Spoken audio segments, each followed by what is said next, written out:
경제로그, 시베리아 모피, 러시아 제국을 탄생시키다. 러시아는 세계 대륙의 7분의 1을 차지하는 가장 큰 나라지만 그 출발지였던 모스크바 공국은 15세기만 해도 한반도의 두세 배 정도의 크기였습니다.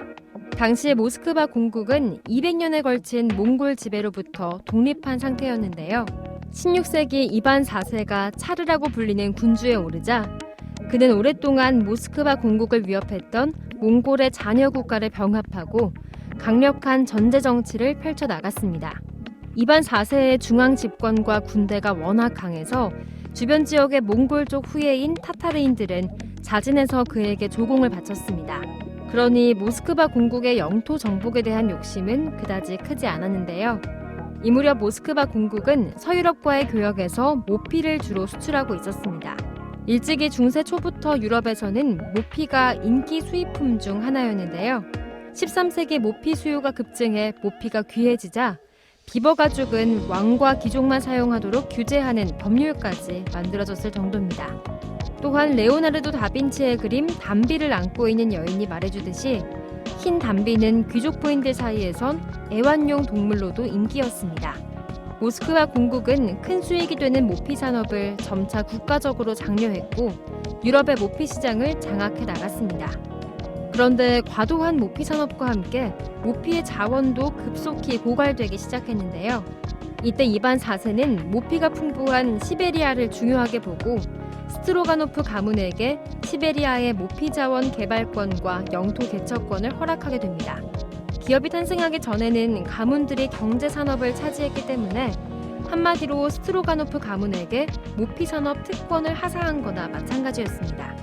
이 가문은 카자크 용병을 이끌고 우랄 산맥을 넘어 1582년에 시비르 항국, 즉 시베리아 중심을 점령한 후 시베리아의 넓은 영토를 이반 4세에 헌납했습니다.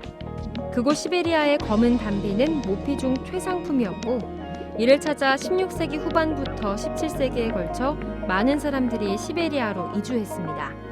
러시아의 동쪽으로 향한 행진은 계속 이어졌습니다.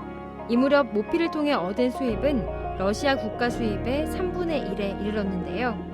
정복 과정에서 상인들이 먼저 모피 산업에 뛰어들었기 때문에 원주민들에게 세금의 일환으로 모피를 바치도록 하고 모피를 구입해서 나가는 외국 무역인들에게 여러 가지의 통관료를 부과했습니다.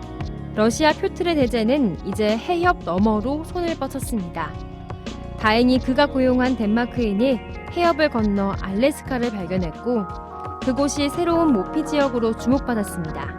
하지만 알래스카 모피에 대한 수요가 시베리아보다 낮고 그 개체수가 급감하는 등 알래스카의 경제적 가치는 기대에 못 미쳤는데요. 알래스카를 점령해 나가는 속도는 시베리아 정복 속도보다 훨씬 느렸던 이유도 여기에 있습니다.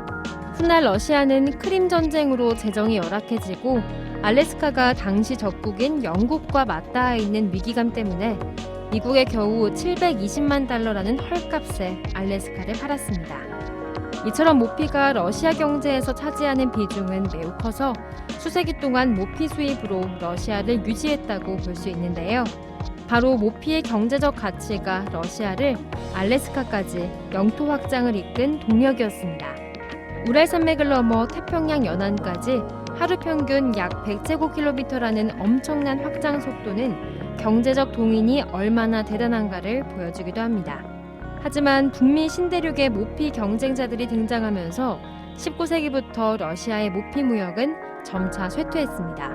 모피로 대제국을 호령했던 러시아였지만 그 영광은 지속되지 못했습니다.